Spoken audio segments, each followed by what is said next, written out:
सीसीएसची बैठक आता सुरू झालेली आहे आणि पंतप्रधान, संरक्षण मंत्री, गृहमंत्री, अर्थमंत्री आणि परराष्ट्र मंत्री तसंच संरक्षण सचिव, कॅबिनेट सचिव आणि राष्ट्रीय सुरक्षा सल्लागार या बैठकीसाठी उपस्थित आहेत।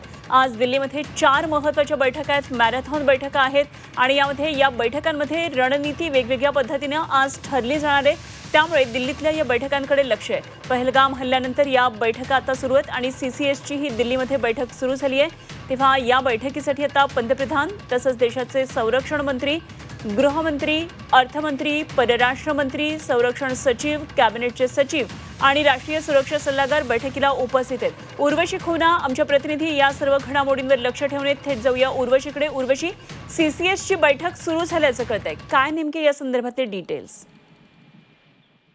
कॅबिनेट कमिटी सिक्युरिटीवरती जी आहे बैठक सुरू झाली आहे।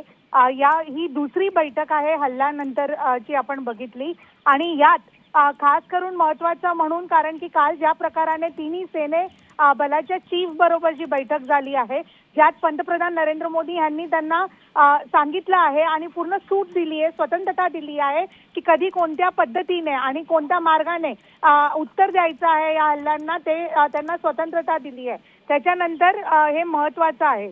बरोबरच आपण बघितलं तर आता ही बैठक सुरू झाली आहे आणि या बैठकीत खास करून आपण बघितलं तर पंतप्रधान नरेंद्र मोदी तर आहेत, बरोबरच संरक्षण मंत्री राजनाथ सिंग, गृहमंत्री अमित शाह हेही आहेत आणि चीफ सेक्रेटरीज जे आहेत वेगवेगळ्या मिनिस्ट्रीजचे तेही या बैठकीत उपस्थित आहेत आणि ही बैठक सुरू झाली आहे आणि यात राष्ट्रीय सल्लागार म्हणजेच अजित डोवाल हेही जे आहेत ते या बैठकीत उपस्थित आहेत। ठीक, उर्वशी, धन्यवाद दिलेल्या माहितीसाठी। उर्वशी खुना आमच्या दिल्लीतल्या प्रतिनिधी आपल्या बरोबर होत्या। तर सीसीएस म्हणजेच कॅबिनेट कमिटी सिक्युरिटीची ही बैठक आहे। ही बैठक आता सुरू झालेली आहे आणि महत्त्वाच्या नेत्यांची बैठक आहे, त्याचबरोबर काही महत्त्वाचे खात्यांचे सचिव सुद्धा आहेत, अजित डोवाल सुद्धा या बैठकीत आहेत। त्यामुळे काय नेमकी आता रणनीती ठरती आहे हे बघणं महत्त्वाचं असेल।